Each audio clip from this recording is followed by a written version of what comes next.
कोपरगाव तालुक्यातील अंजनापूर म्हसोबा वस्ती परिसरात शुक्रवार दिनांक रोजी सकाळी 10 वाजेच्या सुमारास हृदयद्रावक अपघात घडला। जवळके या ठिकाणी शाळेत जात असताना 2 शाळकरी विद्यार्थ्यांना 6 टायर कंटेनरने जोराची धडक दिली।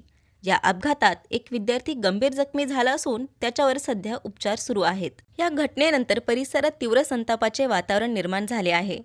अपघात गंभीर स्वरूपाचा असल्याने समस्त ग्रामस्थांनी घटनास्थळी रास्ता रोको आंदोलन केले आहे। विशेष म्हणजे गेल्या 8 वर्षांपासून हा रस्ता अतिशय खराब अवस्थेत असून रस्त्यावर मोठमोठे खड्डे पडलेले आहेत।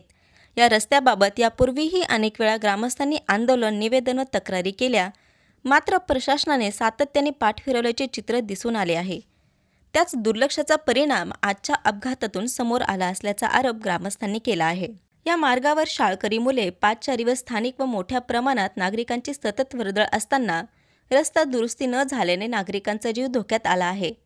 जोपर्यंत तातडीने रस्ता दुरुस्ती व ठोस उपाययोजना केल्या जात नाही तोपर्यंत आंदोलन मागे घेतले जाणार नाही असा इशारा ग्रामस्थांनी दिला आहे। दरम्यान घटनेची माहिती मिळताच पोलीस व प्रशासन घटनास्थळी दाखल झाले असून परिस्थिती नियंत्रणात ठेवण्याचे प्रयत्न सुरू आहेत। संवाद महाराष्ट्रासाठी रवी वाघडकर, कोपरगाव। आज संगमनेर कोपरगाव रोडवरती म्हसोबा वस्ती या स्पॉटला इयत्ता 7वीमध्ये शिकत असलेल्या शेतकरी माध्यमिक विद्यालयाचा विद्यार्थी गौरव गाडे यावरती आज अपघात झाला इथं आणि म्हसोबा वस्ती या फाट्यावरती।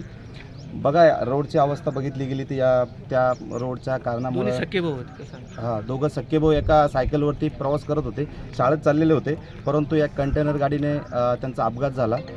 एक थोडक्यात बचावला आणि दुसरा जो आहे तो त्याला बऱ्याचशा प्रमाणात सिरियस आहे, तो हॉस्पिटलमध्ये हलवले गेलेला आहे। जोपर्यंत व्यवस्थित यावरती न्याय होत नाही तोपर्यंत आम्ही अंजनापूर ग्रामस्थ या जागेवरून हलणार नाही आणि ज्या संबंधित अधिकाऱ्यांवरती ही कारवाई होत नाही तोपर्यंत आमचा अंजनापूर ग्रामस्थ याच ठिकाणी बसलेलं राहील।